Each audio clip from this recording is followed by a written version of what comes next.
Welcome to It's All Your Fault on True Story FM, the one and only podcast dedicated to helping you identify and deal with the most challenging human interactions, those with someone who may have a high conflict personality. I'm Megan Hunter, and I'm here with my co-host Bill Eddy and our special guest Amanda Ripley. We are the co-founders of the High Conflict Institute in San Diego, California. Today, our format is slightly different as I'm actually on the road and unable to participate in the discussion, unfortunately. But that's okay, because I think you'll be very fascinated listening to two people who have dedicated a great deal of their lives to resolving conflict, to understanding human behavior, and to just helping others understand conflict, particularly high conflict. But first, a couple of notes. If you have a question about high conflict situations or a high conflict individual, please send them to podcast@highconflictinstitute.com or on our website at highconflictinstitute.com/podcast, where you will also find the show notes and links. Please give us a rate or review and tell your friends, colleagues, or family about us, especially if they're dealing with a high conflict situation. We're very grateful. Now, here's what you've been waiting for.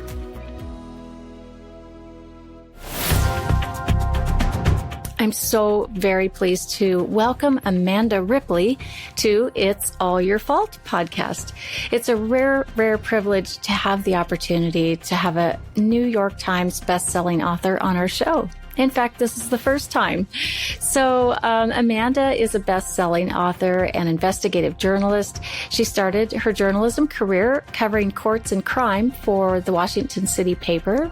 And then she spent about 10 years working for Time magazine, one of my favorites growing up, in New York, Washington, and Paris. Currently, Amanda lives in Washington, D.C. with her family. And to discuss her writing, she's appeared on various major programs like ABC, NBC, CBS, CNN, Fox News, and NPR. And she's spoken at the Pentagon, the Senate, the House of Representatives, the State Department, and the Department of Homeland Security, as well as conferences, I'm sure there are many, on leadership, conflict resolution, and education.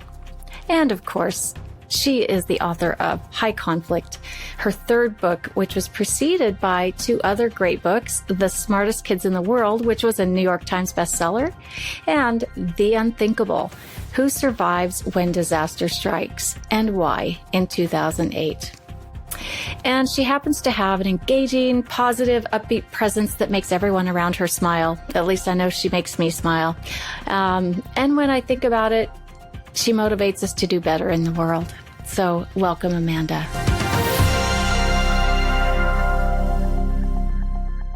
Amanda, welcome to the show. You've had a powerful career as a New York Times bestselling author and an investigative journalist. Can you tell us briefly what led you to this career? Sure. Thanks for having me, Bill. I'm really glad to be here with you. Excited for this conversation. So I was a journalist for 20 years. And then about 6 years ago, I started feeling like something was going on in the country that I did not understand. And it was deeply unsettling. I had covered a lot of conflict. I'd covered terrorism and crime and disasters and education, which actually had the most conflict. And then it just felt like the political conflict we were in as a country was no longer behaving in a linear fashion. Like I couldn't make sense of it. So I sort of stopped what I was doing and started learning from people like you who work intimately with conflict, but differently than journalists. So, everyone from psychologists to lawyers to mediators, negotiators, gang violence interrupters, and just trying to understand what I had missed. And it was a lot. So that's what got me obsessed with conflict and writing this most recent book about it. Well, I know you've got two other books that have done well. One was The Smartest Kids in the World in 2014. That was a New York Times bestseller. And The Unthinkable, Who Survives When Disaster Strikes and Why, in 2008. So in a way, it seems like your writing has been building up to this new venture with High Conflict. And I just wanted to ask you this kind of an awkward question, but How did you decide to embrace this messy, stomach-churning topic of high conflict? Well, in every case, books are my therapy. Like, it's my way, in addition to real therapy, it's my way of trying to find a way to make sense of a really wicked problem. So with The Smartest Kids in the World, it was education, which I had written a lot about in the US, but I had kept hearing about these countries that allegedly educate all their kids to really high levels. And I just didn't believe it, honestly. I couldn't imagine exactly what they were doing differently. So I followed American teenagers to those countries and high schools in those countries for a year. And so in every case, including in High Conflict, the most recent book, I have one trick, which is find people who have been through the woods and out again, who can see the water they're swimming in a way that the rest of us cannot, and see what we can learn from them about what works, what doesn't, where we can locate hope. So, whether it's people who've survived disasters or American kids who've been, parachuted into other countries to go to high school, or in this case, people and communities who have been stuck in really toxic conflict and are now in a much healthier kind of conflict. Because it really gives a sense of hope. Your other books seem to have a lot of hope in them, and I think this book does too. So you focus in many ways on kind of the macro level of high conflict, group conflicts, gangs, city councils, polarized national politics. We, with High Conflict Institute, have focused more maybe in the micro. We've been focused on the interpersonal relationships, families, the workplace, legal disputes, and personalities.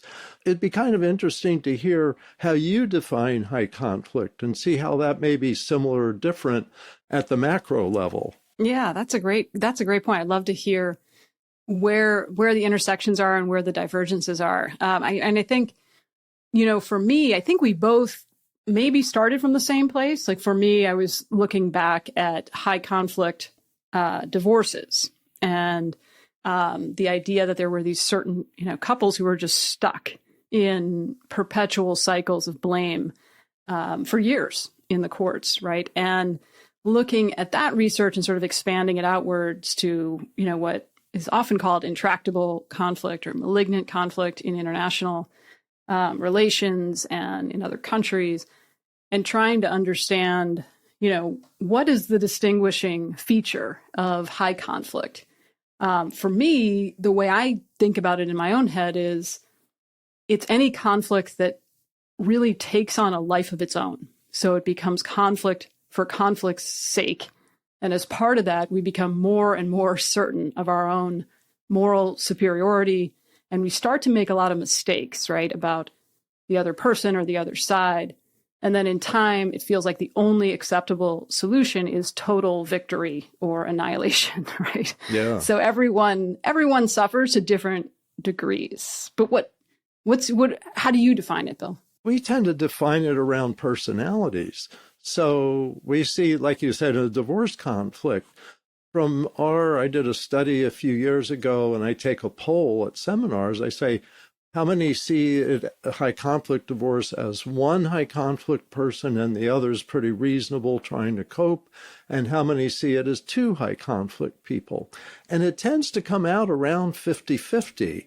And so we focus more on the personality with four characteristics: preoccupation with blaming others, 100%, all or nothing thinking, unmanaged emotions, and extreme behaviors, which really, I think, fit with the dynamic you're seeing. It's more the details of that pattern of behavior. And I think I like to call it macro view, you see the conflict itself as having a life of its own. And I think we see more like looking at the individuals, what's the individual behavior, and can we change the individual's behavior, like our New Ways for Families method for training parents in divorce cases to learn a set of skills like flexible thinking, managed emotions, moderate behavior, and checking themselves instead of blaming others.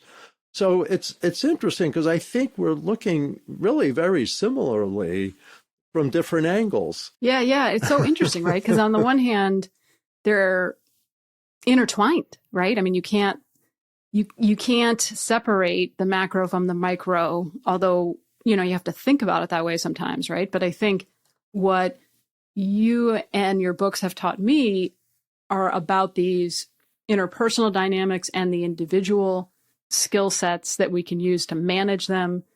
And also, when I think about the macro questions, we have to do all those things and stop designing our institutions to reward high conflict, right? Right.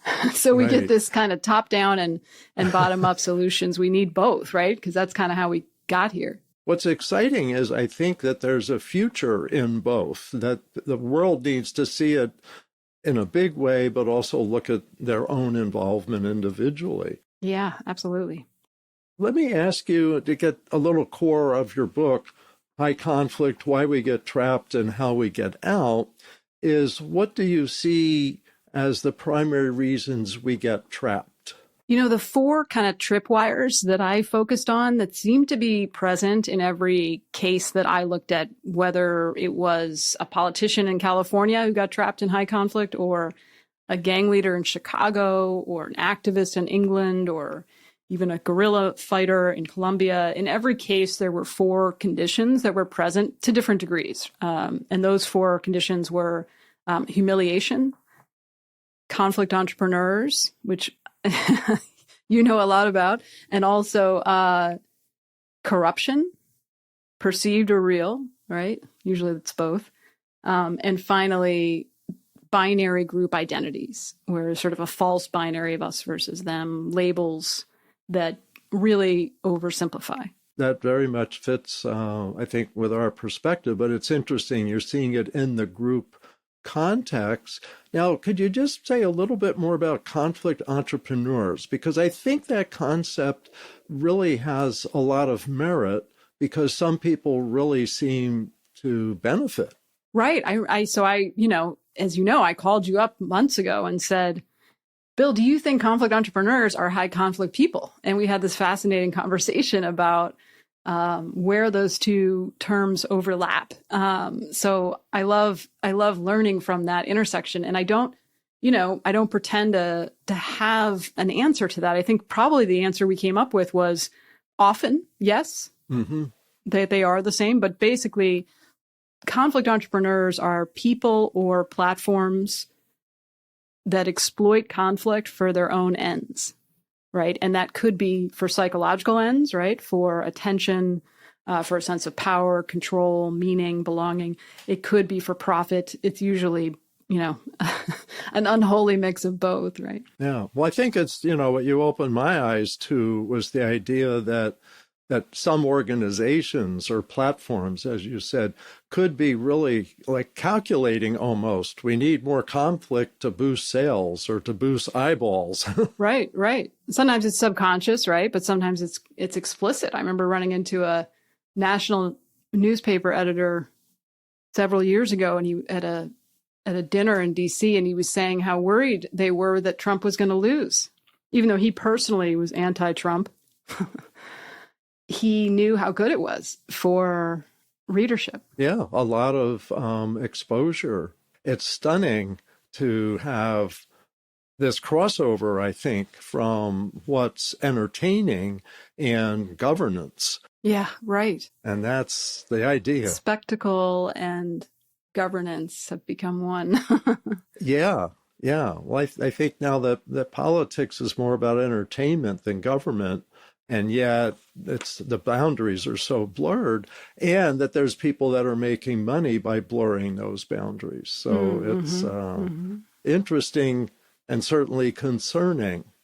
Well, let me ask then your key strategies for getting out of high conflict, because I think that's good too. Yeah, well, typically the first step that most people and communities that I followed took, again, from all different walks of life, they would typically, the first thing they would do actually would be to distance themselves from the conflict entrepreneurs in their lives, right? And they didn't always call them that. Sometimes it was their lawyer. Sometimes it was their, campaign advisor. Sometimes it was a colleague or a family member. And one way or another, for different reasons, they reached a saturation point in the conflict and they realized that the losses were outweighing the gains. There's usually some kind of shock, right, that precedes that realization. And they start to notice that there are certain people, or sometimes, it's who's in your social media feed, it's who, where you get your news, but they start to notice that these people, these conflict entrepreneurs, are kind of feeding their worst instincts, and they seem to delight in every twist and turn the conflict takes. So that seemed to be the first step. And you'll appreciate this, Bill, that after the book came out, a bunch of people wrote to me and said, okay, great. Thanks a lot for giving us a name for this behavior, conflict entrepreneurs. What, though, do we do if we can't distance ourselves from the conflict entrepreneurs? And so that's when I reached out to you and wrote a piece about that. And now I just send people to the High Conflict Institute because, yes, there are lots of cases where you can't, right? You can't, that maybe they're your boss or your husband or your ex-husband, and you can't just create that distance. Yeah, well, that's where we came up with really techniques for managing that relationship when you can't get away from that relationship. And you're absolutely right. So many people can't get away, like co-parents in divorce. They don't want to deal with the other person, but they have to. But they have to. Yeah. Exactly. And yeah. Why? People right. that don't want to leave their job, they may be a year from retirement and all of that. So it's tricky. But I think tricky, yeah. Understanding this is good. So go ahead. Some of the other strategies. Some of the other strategies, once people were able to get a little space, however that is, right? It might be, from following your tips to manage the conflict and create some boundaries with the person and some sanity for themselves. However they're able to get some space, then the next step is typically investigating the understory of the conflict for themselves, for their opponents. And I think you and I have talked about this as well, but a lot of times, there's the thing that conflict seems to be about, and then the thing it's really about. And it could be different things for different people, but it's really important to get clear about what it is. So just to take a quick example, one of the people that I followed for the book is a conflict expert named Gary Friedman, a mediator who teaches negotiation at Harvard and Stanford and has helped thousands of people through really difficult conflicts all over the world. And he ran for local office in his tiny town in California a few years ago at the request of his neighbors who really wanted him to, come in and fix politics, stop making it so toxic. And they figured, who better, right, than Gary? And as he put it, it took about an eighth of a second before he got pulled into high conflict in his own little town, because that's how politics is designed, right? And he's human. For him, he did stop relying on his campaign advisor, who was using a lot of the techniques and rules of national politics, and he started relying on his wife. So he distanced himself from the conflict entrepreneur. But then he had to get really curious about what was really going on here for him and for everyone else. And the truth is, he was bringing a lot to the table that he wasn't acknowledging. He was trying to prove that 40 years of his work could fix politics, right? Without saying that. And so when it didn't work, when he ran into opposition, when people made fun of his, code of conduct for the meetings and so forth, it felt deeply threatening and humiliating, right? So that's that other feature, humiliation. And that's where we get into real trouble, right? But at least he had to understand that for himself so that he could let go of some of the petty fights that he didn't really need to have and have the right fights that he really needed to have. Because as you know, in high conflict, we often have a lot of the wrong fights with the wrong people at the wrong time, which means we're not having the right fight, right? That we really do need to have, the kind of conflict that makes us stronger. Yeah, and that's a really good point. That conflict itself isn't bad. That the conflict may help us lead to something new and better, but high conflict, that's where you get into trouble. Any more strategies? Well, another thing he did was he really tried to rehumanize himself and other people. But that meant one of the things that comes up again and again when I hear from leaders right now, whether they're superintendents or pastors or politicians, they're all really struggling, as you know, in high conflict in different ways. And their instinct, their intuition, when they have to make an unpopular decision right now, is to be incredibly certain and stoic, never let them see you sweat, right? Build a wall, right? That's our intuition in conflict, and totally understandable, right? You don't want to expose yourself to attack.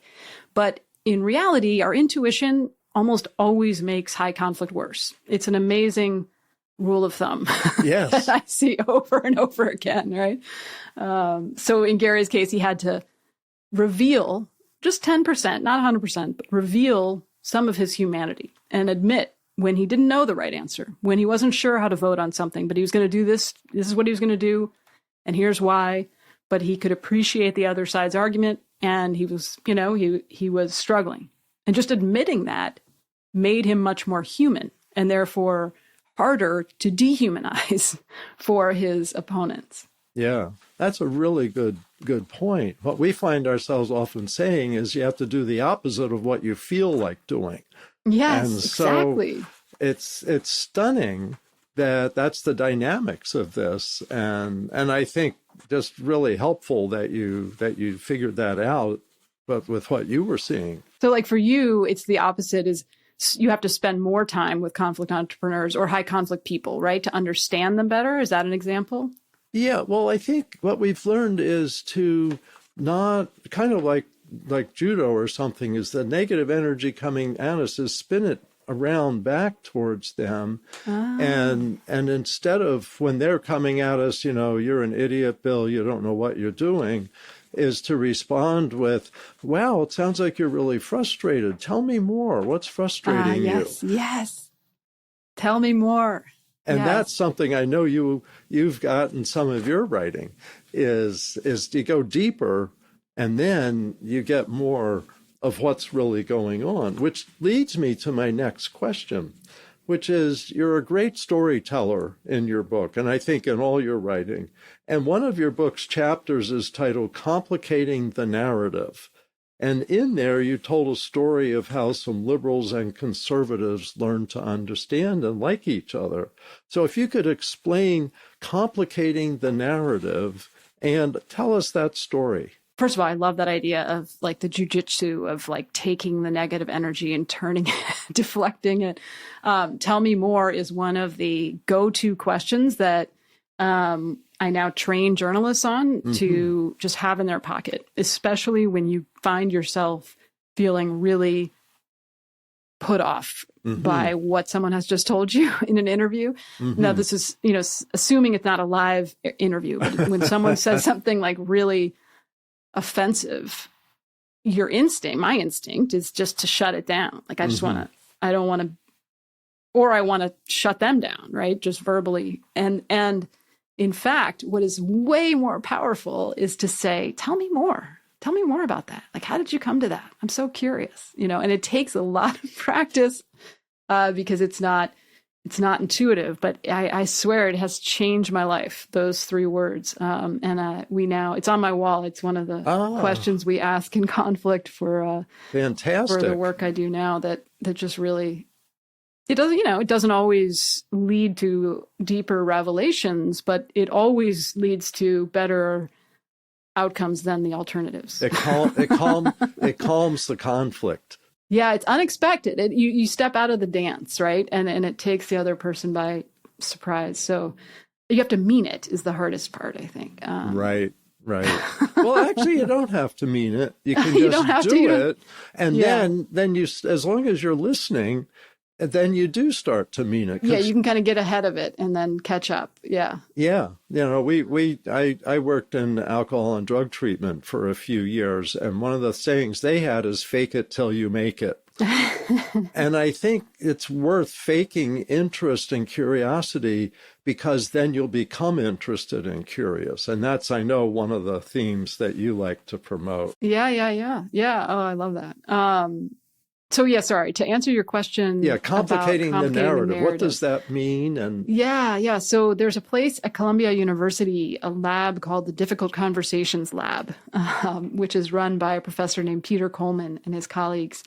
And they have run over 500 people through, awkward, tense conversations about hot button controversial issues like gun control and abortion over many years. And then they record those encounters and study them all kinds of ways. And they basically found there's, roughly two categories of conversations. One are the kinds of conversations that go pretty badly, right? That get stuck. And people leave, more annoyed and unsatisfied than they came in. They just experience one or two negative emotions over and over. And then there's another category of conversations which people did experience negative emotions. They experience anger, frustration, but then they have flashes of curiosity, maybe even humor, back to anger, maybe a flash of understanding. So it's like a whole galaxy of emotion. And in those conversations, people ask more questions and they emerge from the lab more satisfied than when they came in. So, that, right, looks a lot more like good conflict, like the kind of conflict that we need more of, where we learn something about ourselves, the other side, or the problem that we didn't know before, even as we continue to disagree. So then they were trying to figure out, well, how could they induce those good conflict conversations? And what they found is if they exposed people to a short news story, print news story to read before they went in, they could make a significant difference. And here's the trick. They took the control group, read a traditional news story about some other controversial issue, and it had, two sides, back and forth. And then the treatment group was given a news story of the same length, which is important, not longer, that had roughly the same facts, but it was framed as a more complicated problem. So in other words, there weren't just two sides to the gun debate. There were 3 or 4 or 5. And that is actually more accurate, in fact, right?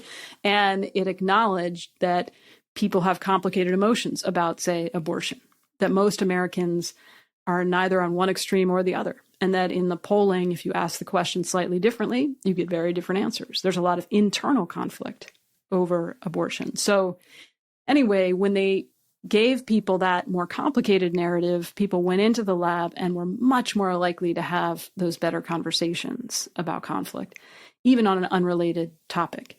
So, the implication for journalists, although they didn't do this for journalists, but the implication for journalists was pretty exciting and pretty clear, which is in times of high conflict, complexity is breaking news. It's more interesting and it's more accurate and it is contagious. So people get more curious and people get more out of the conflict as opposed to just feeling despair and misery and contempt. I just think that's excellent. And that gives details of how to think about conflict instead of just kind of an all or nothing in or out view, is just think at a more complicated level. Well, let me ask you, because this is very exciting, what you're teaching, is say a little bit about what you're teaching to journalists, because that's a whole area we've never even gone there. And yet you're inside that field. So you're the perfect person for that. Yeah, I would actually love to have you go there. Like, I think it would be fascinating to get you or Megan or, just talking to journalists about how they can manage high conflict people in their own work, in their newsroom, in the communities they serve. So what we do, so with my colleague, this all started with a nonprofit called the Solutions Journalism Network. And they're the ones who asked me to write this piece, which was called Complicating the Narrative, which is how I found out about the Difficult Conversations Lab and sort of started me down this path. And after that piece came out, a bunch of newsrooms reached out to them and said, hey, could you train us in some of these skills so we could cover conflict more effectively? And to their credit, Solutions Journalism was like, sure. And they created a curriculum with a TV and radio journalist who's incredibly talented named Helene Bianduti-Hofer. And she trained, over 1,000 journalists on sort of deep listening skills and asking different questions, like, saying, tell me more, that kind of thing. And then since then, she and I have started an organization called Good Conflict, where we build on those ideas and we go in and we help newsrooms and other organizations understand that distinction between high conflict and good conflict, what to look for so that you avoid high conflict or at least don't make it worse. And then also how to map the conflicts that your community is facing, right? Because that's something that researchers often do in high conflict, but not something that journalists do. And then how to investigate the understory, like I mentioned, like how to get underneath the usual talking points of the conflict. That's excellent. That's exciting. Well, that leads to my last question, which is also a journalism question. So, and you can tell me what's wrong with the way I frame this question. So, we're told every day that our nation is hopelessly polarized by the news media is telling us that. Many of us in the conflict resolution field don't really buy it. We don't say we're that polarized. So my question is the news media accurately reporting this polarization, or is the news media actively driving this polarization? Interesting. I'm curious, I know I'm supposed to answer the questions and you're supposed to ask, but can I ask you real quick, what makes you say that you don't think the country's polarized? I have some ideas, but I'm curious. Oh, myself, just from so much of our personal experience is people with quite different opinions speaking one-to-one. For example, police, community, that stuff. When you get people speaking one-to-one, polarization, which is mostly emotional, at least that's my view, polarization is an emotional, not logical process. And that the emotional stuff just melts away and people like each other. There's also an article I read, the New York Times did a study with over 500 people in 2019 in Houston, Texas. They got representative sample of the country together and had them talk in small groups one-to-one, and people became much less emotionally polarized. They didn't necessarily reverse their opinions, but they liked each other, and some of them continued and formed friendships with people with different points of view. I know in my life I have people with different points of view, but we still like each other. Right. So you're talking about the deliberative democracy approach to getting people together to have meaningful conversations with some guardrails, right? Yeah. And I think that's right. And it's interesting how, when you said polarization is mostly emotional, I think that's maybe where the answer lies, right? So there's two kinds of polarization in the research. One is ideological polarization, which is actually not that extreme in the US, but then there's affective polarization, which is dislike and distrust of the other side, of opposing partisans, right? And that is quite high by almost any measure compared to other countries, compared to our own history. So it's fascinating, right? Because a lot of that has to do with our political segregation, has to do with the way certain news outlets have really kind of inflamed the emotional, the fear, the dislike, the distrust, right? It has to do with the way social media amplifies extremists.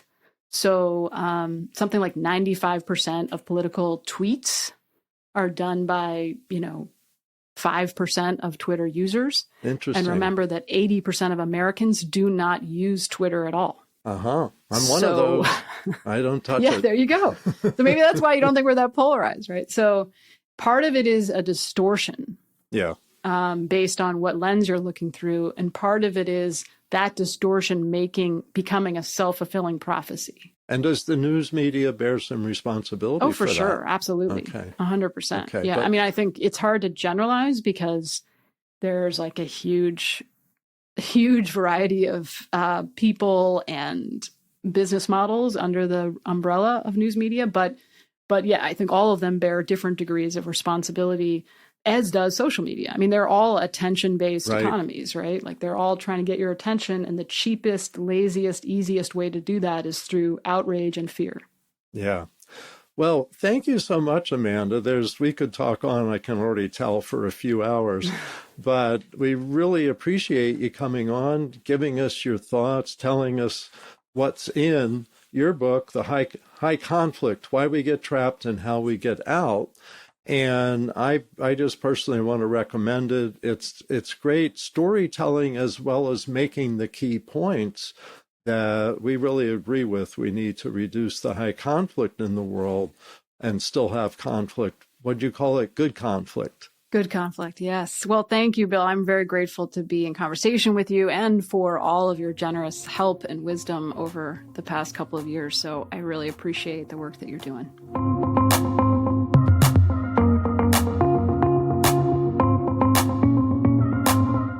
A big thanks, Amanda, for joining Bill today.